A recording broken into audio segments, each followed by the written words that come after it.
Hello, my name is Yuriy. I'm a programmer on the Frostbite rendering team.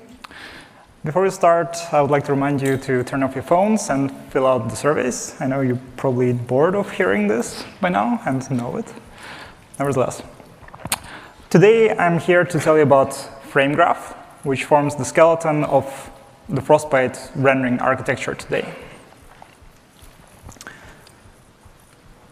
The talk is split into three parts.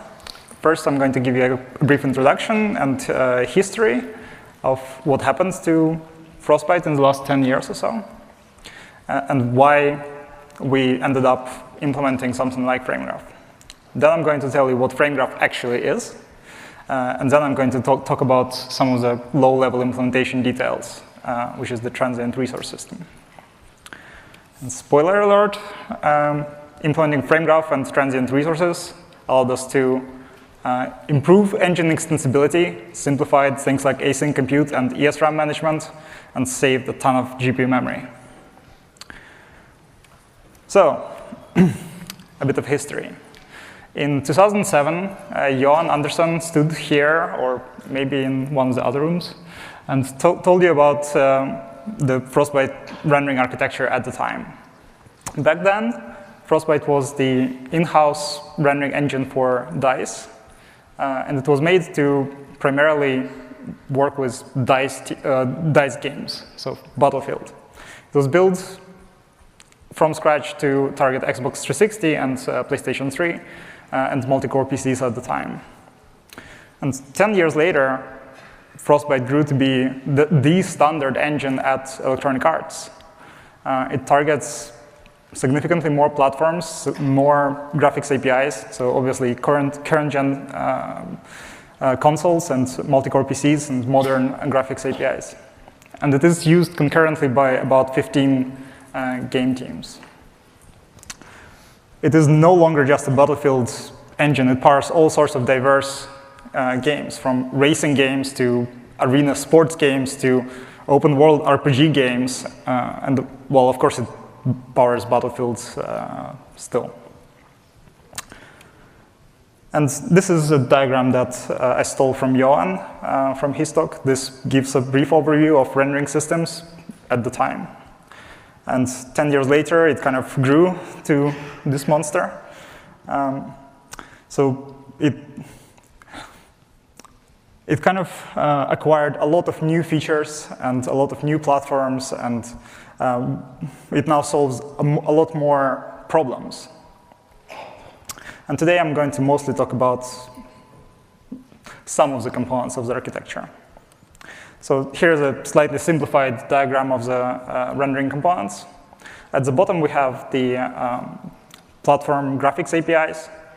And on top of that we have a render context, which is an abstraction over graphics APIs, and this is kind of boring, everyone probably has it. On top of that we have a shading system, which was the primary focus of our talk in 2007, and go look it up, it's pretty awesome. It still works really well, like the same system. The shading system kind of is what is used to draw most of the world, and it is a data-driven architecture which is driven by artists who set up shader graphs in the editor. And shader graphs define surface properties which are sort of abstracted. They don't have a notion of lighting or anything like that. They're just defining surface properties. And this allows us to use the same shaders, or rather generate permutations of shaders for deferred and forward and whatever. Go look up our talk from 2007. It still works exactly like that, or very similar. Shading system is driven by rendering features, so things like terrain and mesh scattering and rigid geometry and so on. And some of the features are going through the render context, and render context is used primarily for things like post-processing and lighting and kind of bespoke rendering like that. Render context is a kind of code-driven architecture rather than data-driven. It is primarily interacted with by programmers. On top, we have a monster called World Renderer, which is kind of a mastermind. It knows about everything that's going on in the frame. It is a code-driven architecture. It's very explicit. World Renderer knows about every single rendering feature in the engine. It kicks off the main world geometry rendering through shading system. It kicks off lighting and post-processing passes via render context. It knows about all the views that we are going to have. It knows about all the rendering resources, all render targets, and so on. And it allocates, or at least used to allocate, all resources in a very explicit and manual way. Here's a list of passes that we had in Battlefield 4 a bunch of years ago, and it only grew since then with the advancement of PBR and more game teams kind of coming on board on Frostbite. As you can imagine, an explicit immediate mode kind of rendering architecture is a major challenge in a diverse engine that is used by many game teams. Specifically, explicit resource management is a giant pain point that kind of warranted the monolithic architecture in the first place. And I specifically blame ESRAM for a lot of the pain that we kind of experienced over the years. Resource management is such a big problem that many of the game teams actually replaced the vanilla resource management system that we have in Frostbite with their own customization or their own bespoke system that is not upstreamed, and it is a constant source of integration and merge conflicts. Additionally, monolithic architecture introduces very tight coupling between all the rendering systems. We need to pass the resources and parameters to every rendering system explicitly, so every rendering system ends up knowing about a lot of other rendering systems. And as you can imagine, in a monolithic architecture, if a game team wants to extend the rendering pipeline, they need to introduce a divergence, or they basically need to fork World Renderer and maintain their own version.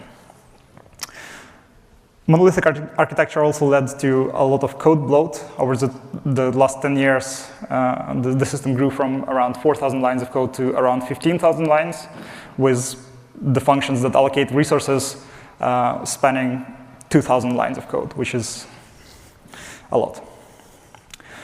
So at some point, we decided that enough is enough, and we wanted to replace the World Renderer with a new, modern, modular architecture. We wanted it to be based on the high-level knowledge of the entire frame, and to serve the improved extensibility by allowing rendering programmers to implement decoupled and composable rendering modules. We also wanted automatic resource allocation and better visualization tools for both us and the game teams. To achieve this, we introduced two new components to the rendering architecture. First is the FrameGraph, which is the primary subject of the talk. And this is the high-level representation of what is going to happen in our frame. It is composed of the render passes and resources that are accessed by the render passes. And the concept of render passes is very similar to what you would find in Vulkan, for example. The second system that was required is the transient resource system.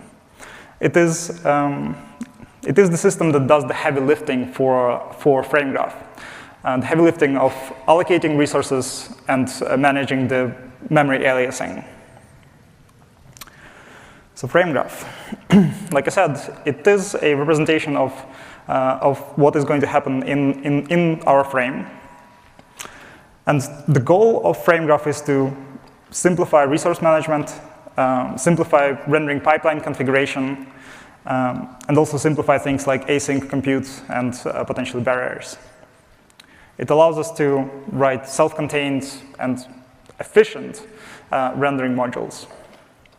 And we want to get, like I said, nice visualization and debugging tools out of it. Here's an example of what a frame graph would look like. This is a visualization of a toy deferred shading pipeline. The orange boxes here represent render passes, and the blue boxes represent resources, with the edges in the graph representing dependencies between render passes. Red arrows represent a write operation, and green arrows represent a read operation, or consume operation. Here is a visualization, a graph viz dump of the Battlefield 4 frame. As you can see, it is quite big. So, in fact, when we started prototyping the system, we thought we will see this, but we ended up with this. And this just looks like a huge graph. So, yeah. So we wrote a bit better visualization tools that kind of linearize the graph and show all resources and all render passes sequentially. And it looks kind of like this. At the top here, we have a list of all render passes that are going to be executed in the frame, including the primary graphics queue and async compute queue. As we hover over the render passes, we can see which resources are accessed by those render passes and whether they are accessed for reading or writing. As we hover over resources, we can also see which passes access them. And at the bottom here, we see visualization of the physical memory layout that was calculated by transient resource system. So FrameGraph is a step away from immediate mode rendering and towards kind of multi-phase retained mode. Rendering code is now split into render passes, like I said, and the structure of the code itself is based on 3 phases. First, the setup phase, during which we declare which render passes will exist and which resources will be accessed by them, followed by a compilation phase, where we figure out the lifetimes of resources and allocate memory for them. And finally, we execute the graph by calling the callback functions for each render pass. This architecture is very code-driven. The graph is created in C++. This is not data-driven. So this was a conscious choice. We didn't want to introduce a huge effort of pre-declaring your entire rendering structure ahead of time and then having like ways to turn off parts of it, because we thought it would be way too restrictive. Instead, we wanted to preserve the ability to do very custom things during rendering and be able to do things like change the output resolution through dynamic resolution scaling, or toggle various graphics features on and off depending on the context, like whether we are in cutscene or looking through a rifle scope or we're underwater. Therefore, the graph is built from scratch every frame. The first phase of the frame graphic architecture is the setup phase. This is where we declare rendering passes and define inputs and outputs for all of them. The flow of the code during the setup phase is very similar to what we had before FrameGraph. So we can single step through the code and kind of see what is going to happen. Render passes are connected to each other through resources. And during the setup phase, resources are just essentially handles that they don't represent any physical memory allocations. They're just integers, essentially. Render passes may declare the intent of reading, writing, or creating resources. And additionally, some resources are kind of created persistently using standard resource creation APIs and import it into FrameGraph. And from there, they behave just like any other FrameGraph resource.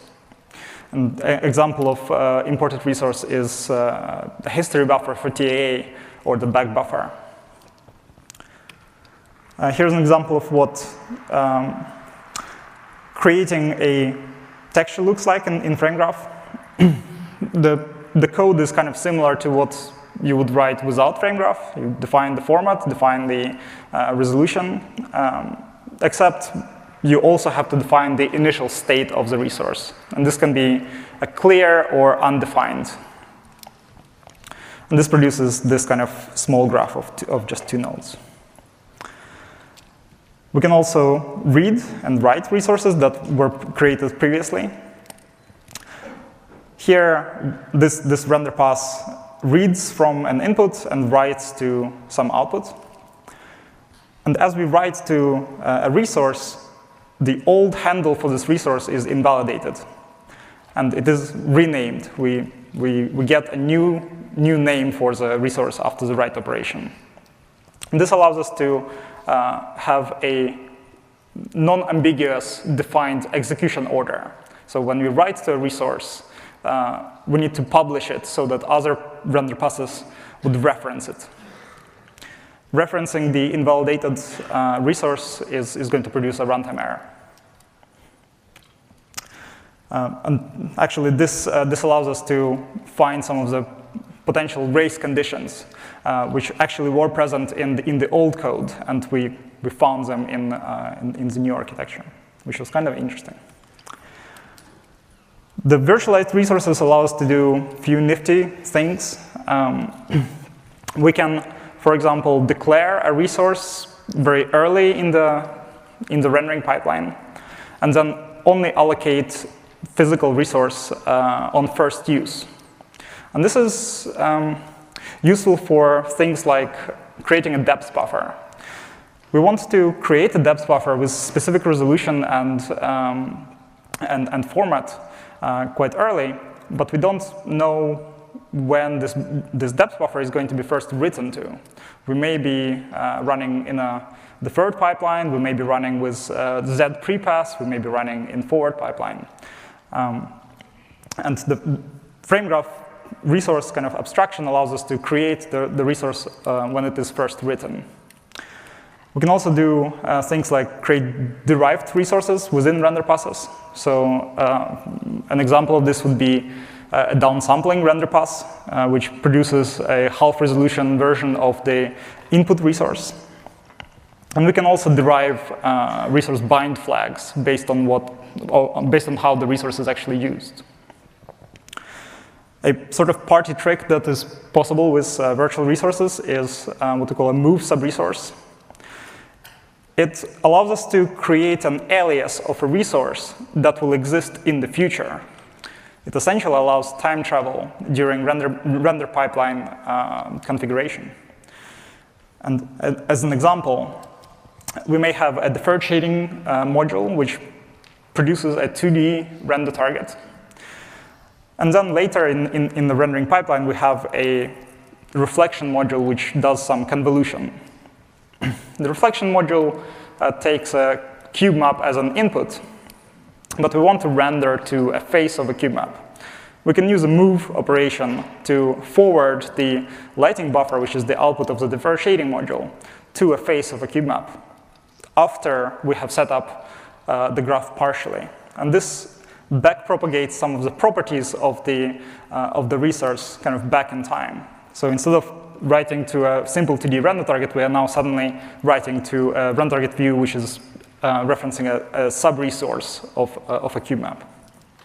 This allows us to write self-contained and decoupled code. So the deferred shading module does not need to know about the existence of reflection module, and vice versa. After FrameGraph is set up, comes the compilation phase. This phase is not directly exposed to programmers. This is something that happens automatically in between setup and execution. During this phase, we call unreferenced render passes and resources.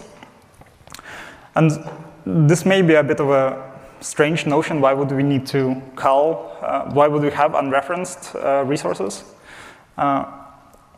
Sometimes it is actually cleaner from the code point of view to just conservatively add some of the render passes instead of checking some setting that, that would define the presence of the render pass. And this allows slightly sloppier code, but allows more decoupled code. After the culling phase is done, we calculate resource lifetimes based on when the resources were first accessed and last accessed. And then we allocate concrete GPU resources based on the bind flags and lifetimes that we have calculated. We automatically extend the resource lifetimes to account for async compute and other things. Here's an example of why graph culling is convenient. We may have this deferred shading pipeline, which defines a debug output pass. And we may always just add it to the graph within the deferred shading module. We don't need to know whether the debug output is enabled or not. Then, for example, World Renderer knows that debug output is required and moves the debug output to the final render target, which calls the lighting pass and the post-processing pass, potentially, and all of the resources that are associated with those passes. Like I said, this allows very decoupled and modular rendering architecture. After the compilation is complete, we have calculated everything that we want to execute and all the resources that we will have during the frame. Comes the execution phase. Execution phase is as simple as iterating through render passes that survived the culling and calling the execution callback function. The code within the execution function is basically the same as it was without FrameGraph. We have access to render context, and we can set the rendering states and issue draw calls and compute dispatches. The only difference here is that we need to de-virtualize the GPU resources from handles to concrete textures that we can use in rendering API. A few words on async compute. While we actually have a full dependency graph for everything that is going to happen in the frame, we could derive async compute sections automatically. But this is actually not always a good idea, and manual control is actually required or desired. Async compute may improve performance in some cases, but it may actually hurt performance in other cases, depending on the utilization of the GPU resources. And async compute also increases the memory high water mark. So because we need to extend the resource lifetimes to account for async sections. So what we ended up with is an opt-in mechanism. A render pass may request to be executed on the async queue. And if render pass wants to be executed asynchronously, it is kicked off on the main timeline at the point where it would run synchronously, and then the synchronization point is automatically inserted on the main queue at the point where the output resource is consumed. Here's an illustration of what it actually looks like. We have screen space ambient occlusion pipeline, which consists of two parts, the screen space ambient occlusion rendering and then filtering. The rendering pass produces raw, unfiltered ambient occlusion resource, and then filtering produces the blurred version. When we want to use async compute for SSAO rendering and filtering, which will run in parallel with shadows, we need to extend the lifetime of the raw, unfiltered ambient occlusion buffer until the synchronization point. Because we don't want the memory for ambient occlusion buffer to be reused by something on the main pipeline. In practice, this is the API that we have to opt into async compute. This is as simple as flipping one bit somewhere. Render pass just requests to be running on async compute, and everything else happens automatically. An important topic is how we actually declare render passes in C++. We really need to have a convenient API to declare render passes, because we're going to be declaring a lot of them, and this is the primary component of the rendering architecture. So we could just use C++ classes for every render pass and have like a virtual function for the execution phase. But this actually breaks the flow of the code. It is, when you look at the code, it is no longer linear, essentially. And this kind of setup would require a lot of boilerplate code just to pass the parameters to the render pass and extract them out. So what we ended up with is we rely a lot on C++ lambdas. This kind of approach preserves the linear code flow while allowing us to defer execution to a later stage. This was a choice that we made to simplify porting all the legacy code that we had to the new architecture. And this is a very important point, I think, for large engines that have a lot of legacy. This approach allows us to basically wrap rendering code into some lambdas and add the resource declarations, and we were good to go.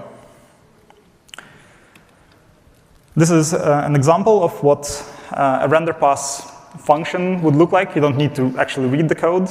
It's not important. The important part is that it follows a kind of common structure. We first have a declaration of resources that the render pass will use. And then a lambda for the setup phase, which declares how the resources are going to be used. So here we have an input that is read and a render target that will be written to. And finally, we have the execution phase, which will run sometime later, or maybe even not run if the pass was called. So the setup lambda is kind of inlined, so it's possible to just single step through this code and kind of understand what is going on. And the flow of the code is also linear.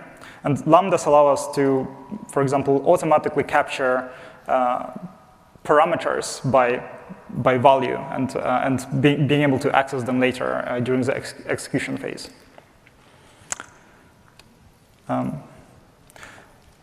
Another interesting subject is what we can do with render modules with FrameGraph. We ended up with two types of rendering modules. One is a freestanding kind of stateless function kind of mechanism, similar to what is described here. So just a function that takes some parameters and returns some resource handle. And this is the style that is used for most of the rendering in Frostbite. The second style of rendering module is a persistent rendering module, because sometimes some resources actually need to be alive for longer than one frame. An example of this would be a TAA history buffer or a render pass that needs to create some lookup table, and you want to only do this once. World Render still orchestrates the rendering at a very high level, but it doesn't allocate any GPU resources. It just kicks off the rendering modules. This is a lot easier to extend than what we had before, and as the result, we were able to shrink the code size from 15,000 lines to around 5,000, which is pretty good, I think. Another subject is how to pass information between rendering modules. In the old architecture, all input and output parameters were passed to the modules explicitly.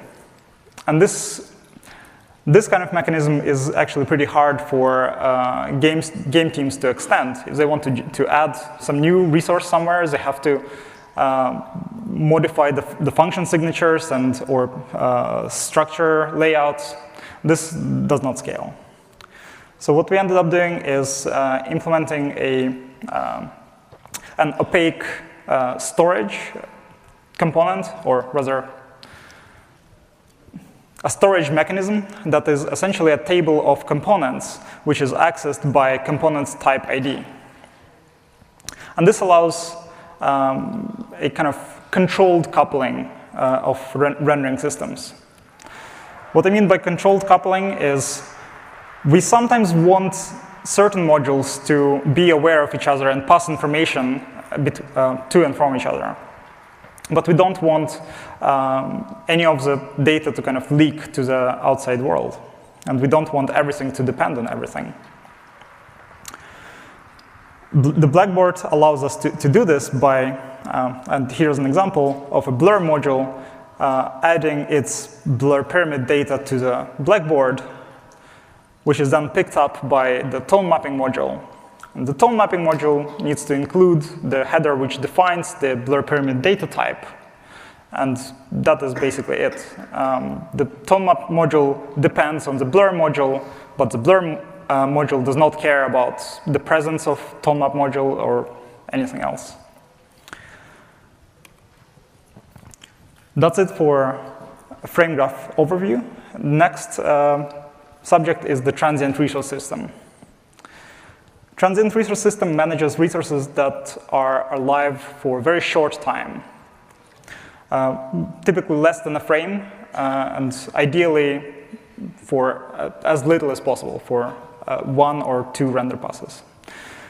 It handles buffers, color targets, UAVs, and so on. This system allows us to allocate resources directly in the leaf rendering systems rather than somewhere globally. And this allows us to create decoupled rendering modules. We can write code that is very self-contained. We can write a function that does some complicated stuff with a lot of resources. And we only need to declare those resources inside this function, inside this module. This is a critical component of FrameGraph, and it does most of the heavy lifting for us. Transient resource system is implemented differently on different platforms. On Xbox One, we use physical memory aliasing. On the DXL PC and PS4, we use virtual memory aliasing, or kind of placed resources. And on DX11, we can do a lot. We can only reuse resources that are a perfect match, so we just use like object pools. We do slightly different things for textures and for buffers. Buffers are mostly used in Frostbite to upload data to the GPU, and we don't alias memory for them. So they go just through the simple linear allocator. But textures account for the bulk of the kind of temporary memory, and we use memory pools for those. In practice, this is what memory map would look like on PS4. We have time advancing on the x-axis and virtual address on the y-axis. Transient resource system on PS4 works by first reserving a large virtual address range that is not backed by physical memory. And this can be like multiple gigabytes. Then, during the execution of the frame, as we require a new target, we use a kind of general purpose, non-intrusive memory allocator to carve out a chunk of the virtual address space and assign it to the resource. When needed, we allocate the native GNM structure or patch some existing one when we can to point it to the new base address.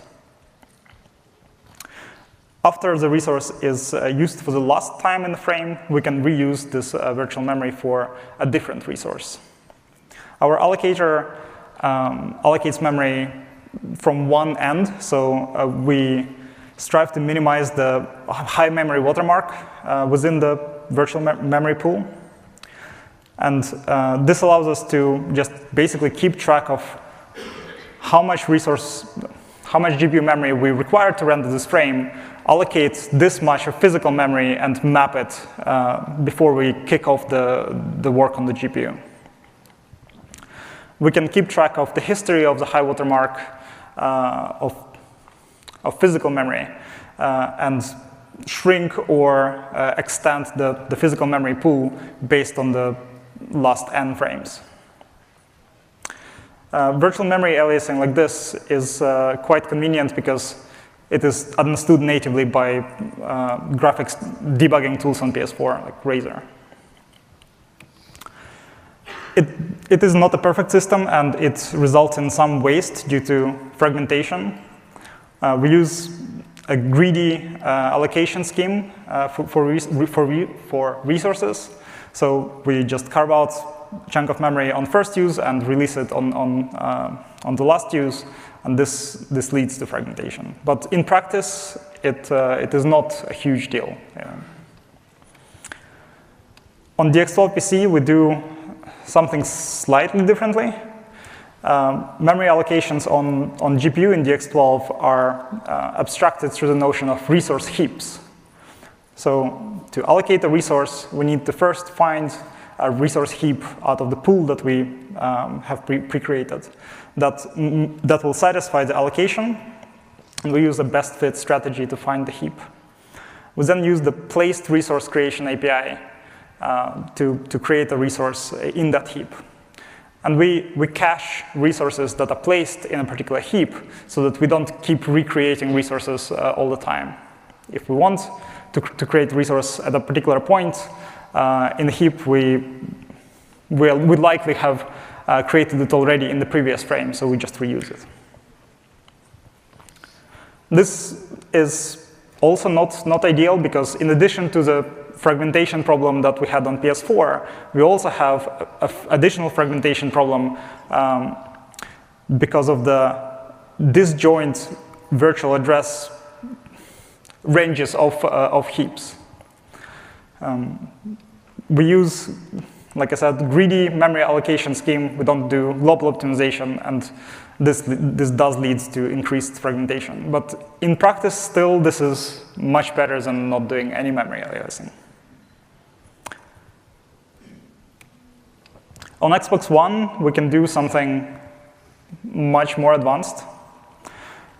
We use physical memory aliasing. We allocate resources in physical memory directly, or almost directly.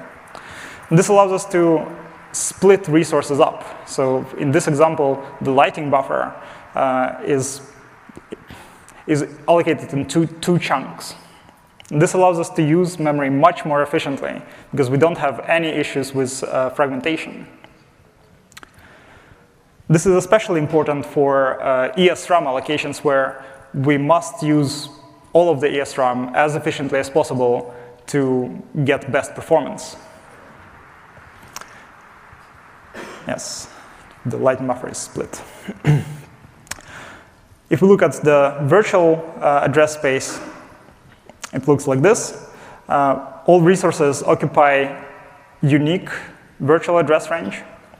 As we render a frame and we need a new resource, we essentially do a virtual alloc and reserve some chunk of virtual address space.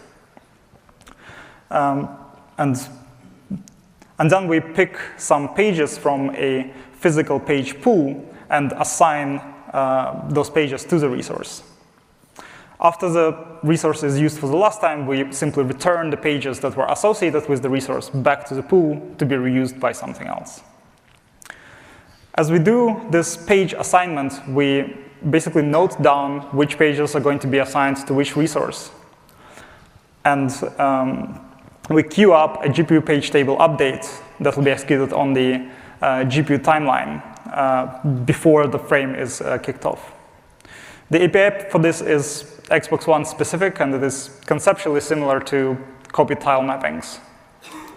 So this is almost like using reserved resources on PC, except we use placed resources in a large virtual address range. Few extra considerations that we need to keep in mind when doing memory aliasing. We need to be very, very careful. Doing memory aliasing opens the door for a whole new class of bugs. We need to, first of all, ensure that the resource metadata is in a valid state after it is allocated. And we ensure this by doing fast clear or fully overwriting resource, or on consoles we can just disable the metadata. We also need to ensure that resource lifetimes are correct, and this is slightly more tricky than it sounds, because we need to account for things like the pipelined execution on the GPU and explicit async compute. And we also need to ensure that the physical memory is written out from cache before it is reused. There are multiple mechanisms that exist in DX12 on PC to ensure correctness. The first is discard resource or clear. Discard or clear, or actually copy, should be the first operation that happens on a newly allocated aliased resource. This initializes the metadata and avoids certain issues when rendering to the resource. Discard resource is sort of similar to performing a fast clear, but it only touches the metadata region of the resource. It does not affect the primary surface, and it is a bit cheaper because we don't need to do a fast clear eliminate afterwards, for example. So we prefer doing discard instead of a clear. The second primitive that exists in DX12 is an aliasing barrier. And this allows us to take this flickering green mess and turn it in a nice sci-fi corridor. Aliasing barrier is a mechanism to add synchronization between GPU workloads. It is similar to a resource transition barrier, except for resources that are aliased. When we're aliasing resources, regular resource barriers are no longer enough, because from logical resource point of view, various workloads may be accessing different stuff. And to establish the relationship between different logical resources, we need to explicitly add an aliasing barrier. The aliasing barrier takes a resource that existed before aliasing, and the resource that will become alive after aliasing. It is possible to also specify null for the before or after resource, and this will result in basically GPU grinding to a halt and flushing all the caches and making IHVs cry. It is possible to batch aliasing barriers along with your other resource transition barriers, and you should do this for best performance. Here's an example of why aliasing barrier is important. This is what actually happens to produce this green mess on Xbox. And this visualization is from PIX. This shows two types of workloads running in parallel concurrently: the compute shader and the pixel shader. Pixel shader and compute shader are accessing different logical resources, but memory for those different logical resources is aliased. And therefore, there is a race condition, and they trash each other's data. Aliasing barrier essentially serializes the work, just like a resource transition barrier would do. And it may hurt performance in some cases. So there are multiple mitigation strategies that we can use to avoid performance degradation. One is, if we rely on the parallel execution for performance, we should probably use explicit async compute. The other strategy would be to try to reuse physical memory as late as possible after it's been kind of released to the pool. So all of this pain is kind of worth it. I can tell you all day and kind of hand wave that, yes, this FrameGraph and this transient resource system kind of helped us with modularity and code cleanliness. But there is a very concrete metric that I can show that demonstrates the benefit. I used Battlefield 4 as an example here. I set it up to use the same resolution and the same kind of rendering features on PS4, Xbox One, and PC. So this particular scene, without memory aliasing, uses 147 megabytes of render target memory when rendering into 720p output. When using DX12 style memory aliasing, this goes down to 80 megabytes. PS4 style goes down to 77, and Xbox One goes down to 76, out of which 44 is in DRAM and 32 is in ESRAM. And here we end up using ESRAM pretty efficiently because we don't suffer from fragmentation, and we can put a lot more stuff into ESRAM. So 720p is cute, but 4K is where it's at, right? If we are using DX11 style resource allocation for this Battlefield 4 frame, we end up allocating 1 gigabyte of memory. And if we use the DX12 style aliasing, this goes down to 472 megabytes, which is more than half saved. So it is pretty good. In conclusion, there are many benefits from full frame knowledge of your rendering pipeline. We can save huge amounts of memory, and this is very important going forward for 4K and 8K, maybe. We can automate and simplify async compute. We can simplify setting up rendering pipeline, and we can write very nice visualization tools.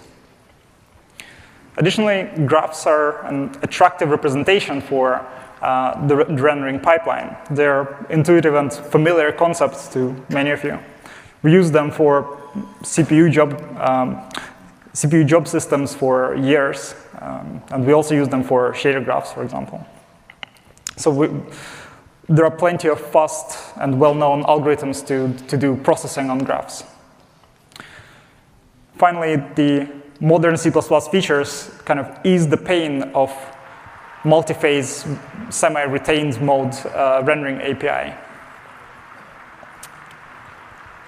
For the future, really we only just started to scratch the surface of what is possible with FrameGraph.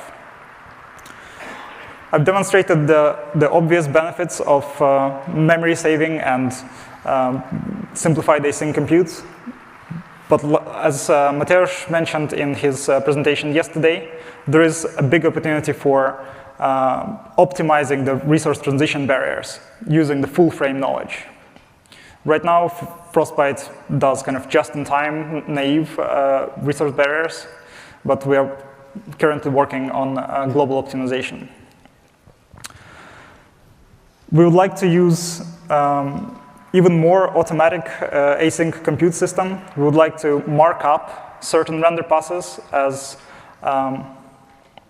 async compute targets. For example, we would like to explicitly mark shadow rendering pass as an async compute target and automatically insert compute work to run in parallel without explicit kind of micromanagement. Finally, we would like to investigate using profile-guided optimization techniques to find good candidates for async compute, to improve the memory allocation scheme. So we can do slightly better than a global, we can do slightly better than a greedy allocation scheme. And finally, we would like to automate ESRAM allocation to the point where a programmer would just run a script and find, based on the actual rendering workloads, which resources would be best to put in ESRAM. Today, while ESRAM is allocated in a semi-automatic way, programmers still explicitly mark resources that they want to exclude from the ESRAM, for example, or whether they want only a portion of the resource to be in ESRAM. I would like to thank the Frostbite rendering team for actually doing all of the hard work of porting all the legacy code to the new architecture. And I would like to thank the Xbox platform team and ATG for providing feedback and the memory management APIs for us to use. So if you find those guys, buy them a beer, especially this guy. And I think it's time for questions.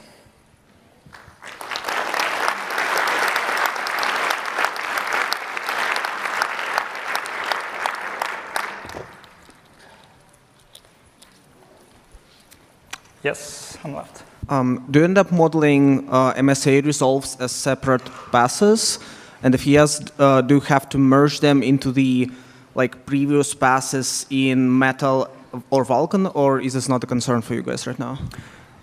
So resolves are explicit render passes, yes, but we don't we target PS4 and Xbox One and the X12 with this today. So right now it's not a big concern. Like the render passes as exposed in Metal and in Vulkan are a future worry.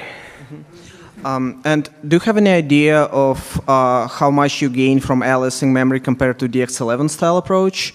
Or I guess comparing, for example, the X12 style aliasing where you do suffer from fragmentation versus the X11 where you just share the exact same resources? This is essentially the X11 style. No, but this is no aliasing at all, or is this using object pooling? This is using no aliasing at all. However, in practice, we don't end up using resources from object pools all that often. Vast majority of resources are not compatible. So if we look here, for example, this section represents the gbuffer components, and somewhere here is the depth buffer, and somewhere here is shadow maps. Maybe it's easier to see it on this. Yeah, so this is gbuffer, this is shadow map, and so on. So if we don't find a perfect match for a resource, we cannot reuse memory for it. But yes, it is true that you can architect your rendering code with DX11 to try to improve the potential for reusing memory. You can, for example, find a resource that is almost compatible and render into a viewport of it and tricks like that. We don't do that in Frostbite, so this is the representative footprint that we actually get. Thank you. So for the communication between the rendering passes, what do you do if you want to, reuse a rendering pass? You want to reuse that code multiple times, because you're currently doing that based on type ID. Or do you just have to go down some template route or something like that in order to deal with that? Okay, if you want to, so the question is, what happens if you want to run the render pass code multiple times, and how does that interact with the Blackboard system? Yeah. The Blackboard system is not mandated. Some parameters are actually more convenient to pass explicitly. So for render passes that are reusable, like downsampling pass or some kind of convolution pass, they don't take a blackboard, they just take FrameGraph resource IDs directly. Right, okay. So that's one approach. The second approach is the blackboard itself is not necessarily a global object that is like a singleton that everyone uses. We have support for merging blackboards, and we can filter a big blackboard into a kind of sub-blackboard. So if we have a case where we want to pass a lot of parameters, we may want to create a local blackboard on a stack, copy some of the resources from the parent into it, then pass it to the sub-module, and then get, merge the outputs back into the parent. Okay, that's cool. And second question is, what do you do if you're kind of overlapping, like one frame to another? Because at the moment you're reconstructing everything at the start of the frame, so. Yeah, excellent question. We do not handle this in FrameGraph. This is potentially a direction for the future. It was a very conscious decision to limit the FrameGraph lifetime to exactly one frame. And like I mentioned, some resources may live for longer than one frame. But those resources don't go through the transient resource system. They are allocated as permanent resources, so they don't use memory aliasing or anything like that. The problem with resources that are alive between frames is this leads to vastly increased fragmentation. So we don't do that today. Okay, thank you. If and when reserved resources on PC are improved, we'll consider doing multi-frame kind of frame graphs. Thanks. So you mentioned that you can mark a shadow pass target as a sync, which will make it execute asynchronously. But does it mean that your system automatically converts the graphics job to a compute job? The question is whether our system converts graphics work to compute work when the render pass is marked to be running on async compute pipe. And the answer is no. If you try to use graphics in your render pass code, you will get a runtime error. That's it. Okay. So I have two questions. First is, do you have multi-thread execution for parallel nodes? So you have multi-thread command list? So multi-threading is an interesting subject. Let me find a FrameGraph diagram.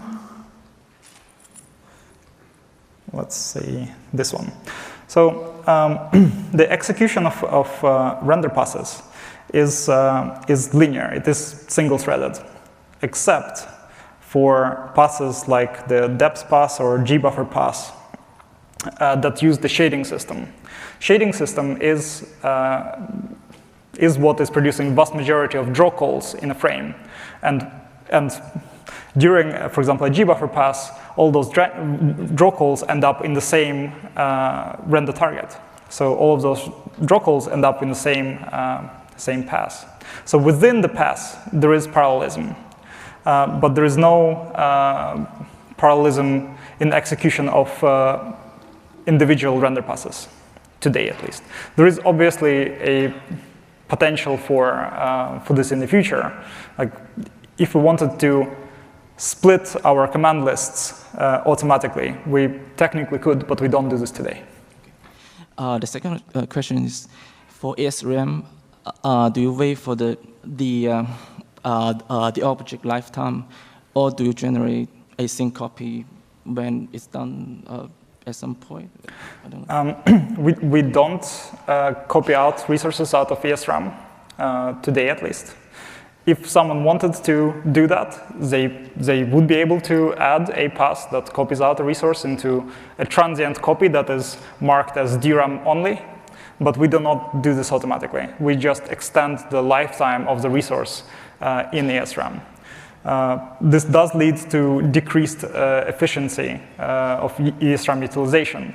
But in practice, it is still, like the GPU performance is on par with what we had before FrameGraph. So, so far, this is OK. Thank you. Excellent talk.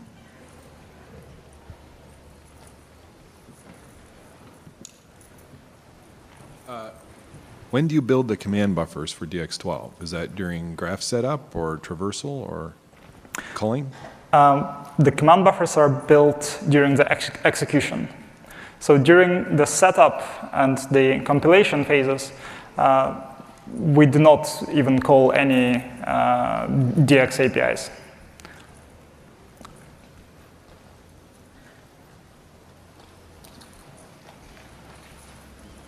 Sorry, one more quick question. Sure.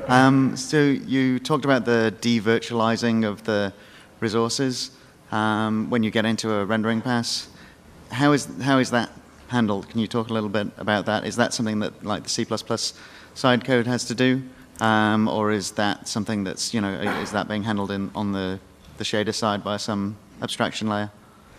Let me find an example.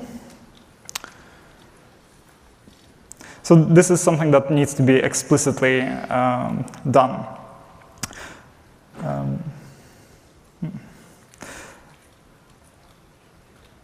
I don't have an example, but this is something that needs to be explicitly done. So in the devirtualization